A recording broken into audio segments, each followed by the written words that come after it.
What it do, that's your boy KiingSaySo. Welcome back to Riichstonemedia. This is my podcast where we keep it raw, real, and uncut. As I see by the title, we're talking about breaking generational curses. Before we get into this conversation, make sure you like and subscribe. Make sure you check out the description box for my other channels. Hit the like button on your way down there and leave some thoughts and opinions in the conversation. But this, I don't know, this was, for some reason, this was heavily on my mind. Like, I was really thinking about this a lot. Like black people, bruh. Mainly the black people. I ain't gonna say mainly us because I'm gonna just say us. I'm gonna speak from my point of view because I'm not in someone else's point of view. So I'm gonna speak from my personal experiences, from, like I said, my point of view. But black folks, to my peoples, I love you. We gotta start teaching our kids, and our kids' kids, and our kids' kids ownership. Credit, going for more than Section 8, going for more than just welfare. Like, when I was a kid, that was the biggest thing I ever heard of, Section 8. That was it. It was like Section 8, Section 8, Section 8, Section 8, Section 8, Section 8. I understand, well, I can't say I understand, but I can see from my point of view that, yeah, owning a house is probably harder because you got way more bills. I understand that. But when you settling for Section 8, that's just you telling yourself you don't deserve more. You don't deserve to own a house. That you can't get yourself in position to where it's easy to pay them bills, to where it's easy to take care of the home, to where you got big bread, you got big stacks. You basically telling yourself you don't deserve that. You're not going to get that. For me, it's like once you settle for less, even though, yeah, Section 8 is probably a lot to a lot of people, but that's still something minor. A lot. Yeah, it takes time. Trust me, it takes a long time to get on it. But it's still like, that's not everything, bruh. Just like the people that been out here paying them bills or paying that rent without it.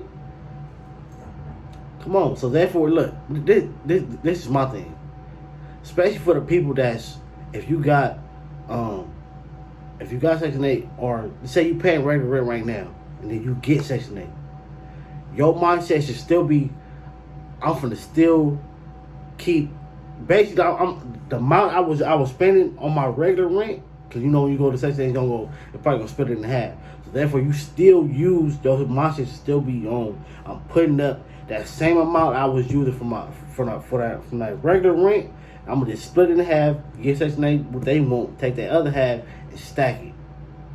Therefore, like, it can build, like, and then, like, crazy thing, bruh, it be like people, like, we all heard stories, we all heard the jokes, we all probably seen people, we probably been them people that where our parents putting our name on all the other stuff, running up bad credit, or, you know, put our credit in debt or whatever. So it's like, bruh, why we can't just be the smart ones to, if you gonna put something in your kid's name, put a credit card in their name or something and build the credit up, so therefore when this kid is old enough, they can easily transition it into being an adult. It be too many people that be, oh, when you get 20, when you get 30, when you get this age, when you get 15, when you get 18, you gotta go.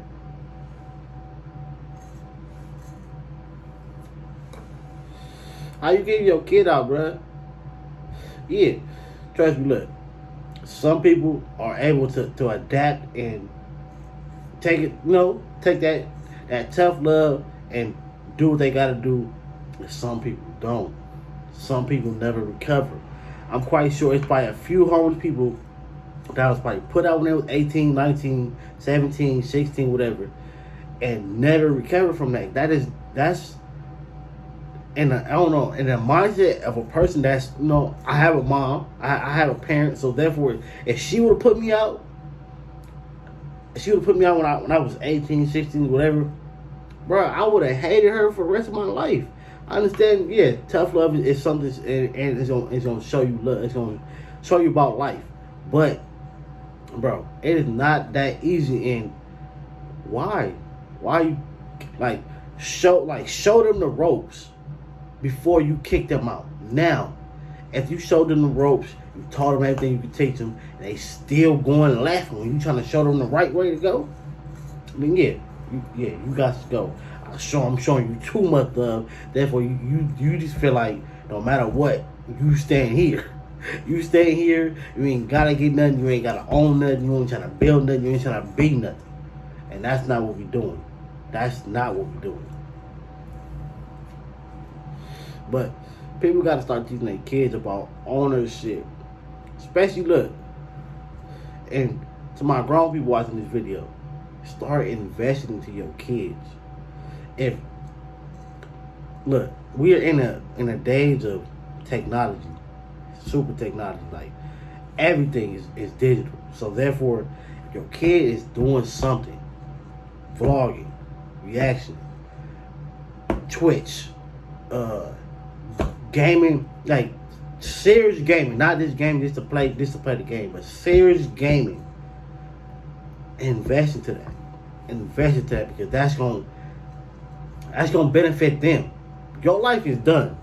I don't care what age you is. Once you have a kid, your life, not saying like you don't have a life, like you can't do nothing, but you got somebody else to look at to make sure they win. That's the thing. You gotta make sure that kid wins. Your kid's supposed to have and get and be strived for everything that you didn't. That'd be my main thing. If I have a kid, when I have a kid, whatever, I want my kid to have everything I didn't, to get everything I couldn't, to be everything I should have been, or could have been, or wanted to be, whatever. I want them to go way past and be way better than I ever thought and what I ever did. Like, you feel me? Like, we gotta start breaking these curses, man. Like, stop this settling for Section 8. Stop settling for welfare and being stuck on that. And showing your kids, as soon as they get 18, go to the county building. No, like, I mean, it's cool. Like, yeah, get them standing, get a little bread until you get something. Something you gotta do what you gotta do until you can do what you want to do. But don't put into it. Don't just let that sit in your kid's mind. Like, this is it. Go get welfare and Section 8 and settle. No. Like, I learned that when I was a kid. I was in a foster home, bruh. So when I went to the foster home, the lady, she asked me what I wanted to be, what I wanted to do when I get older. I'm like, I just want to get Section 8. I want to get some money. And she looked at me like, what? Like, you, like, that's your first thing is, no. Your first thing should not be Section 8. Your first thing should be owning a house, owning the whole apartment complex, renting it out type stuff. Like, ownership.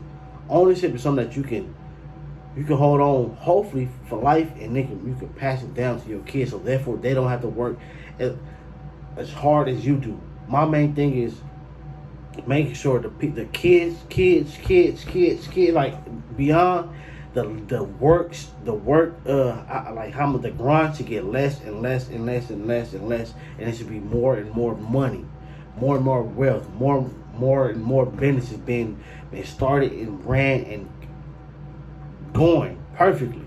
Like, even though that ain't just something that's easily done, but hey, you gotta start somewhere, and it's never fold, never bend. But that's, I've been thinking about that a lot. Black people especially, like, bruh, like I'm saying, I'm speaking from my point of view. We don't show our kids, like, I don't have no kids, but I could say we don't show our kids because I was never taught this. I was never told, hey, try to make sure you stacking your bread. Try to make sure you building your credit up. Try to make sure you start your business. A 9-to-5 is cool. Don't get a never choice because, hey, I'm on a 9-to-5 right now. But you gotta do what you gotta do until you can do what you want to do. Therefore, ain't nothing wrong with taking a job until you can get to that, until you can get to your dream and to your goal. But don't settle for just that job. Don't settle for that, because a job can replace you in a day. I've seen it. I've trained people, bruh, like, for real. I've trained a person Monday, Tuesday, or Wednesday. They don't show up. They don't want to come in. They don't want to do whatever. Friday, it's another person here being trained, bro. No kids, man. Like, his jobs will cut you off, will replace you instantly. Like, you are nothing. I don't care. You the best worker. You showed up every day on time. You was never late. You never called off. Nothing. That day you make a major mistake, you're gone. You are gone. They're going to replace you instantly. I've seen it, bro. Like, but we gotta start doing that for sure.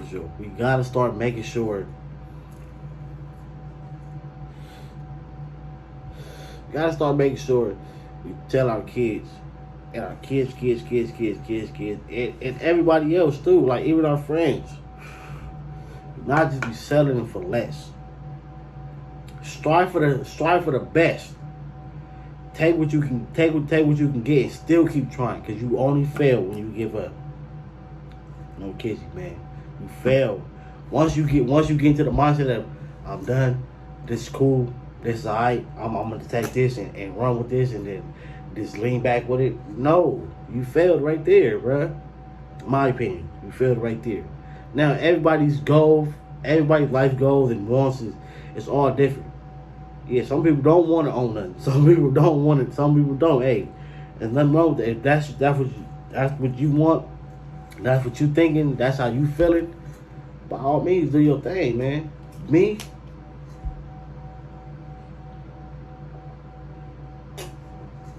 I'm trying to own something.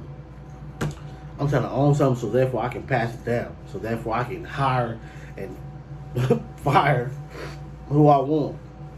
So my god kids ain't gotta work as hard as I did, and their mama did, and then their kids ain't gotta work as hard as they did, and then man, we gotta start doing it, bro. It'd be rare. It's rare to see somebody of your skin color majorly winning in something regular, other than sports. Like, you really don't see us winning like that, and then when you do, they don't even want to help. Even though you can't help everybody, you really can't. You can't take everybody to the top too. But it's like, if you have an opportunity to double up in life, do it. Remain humble. Remember where you come from. Remember the goal. Remember the goal, and never stop, man. Never stop. I wish I was on the path or in this lane that I was in 4 or 5 years ago. But everything is God's timing. Everything has its time. Everything has its place. He said you're gonna find your niche or you ain't. But it's possible, as long as you don't stop. As long as you doing something to get to something, you're gonna find your route. Whether it's you going straight towards something, and then you might see something else on the right. Like, hold up, like that's like a better route. I'm gonna take this one, and it's gonna double up to the first one, and then they gonna collide. See, that's all about applying pressure. It's all about applying pressure, bro. That's all you gotta do. Take it from me. Take it from somebody that's still on the rise. But how far I've come, it's came from applying pressure. Doing what I gotta do until I can do what I wanna do. If I don't do what I gotta do, bills ain't paid. Gas ain't bought. Phone ain't paid. Like, jewelry ain't bought. Merch ain't paid for. Like, I gotta do what I gotta do so I can do what I wanna do. I hate it, but hey, it's life, man. No kidding. But it's gonna be the end of the video. Make sure you like and subscribe. Make sure you leave your thoughts and your opinions in the comment section. Catch you in the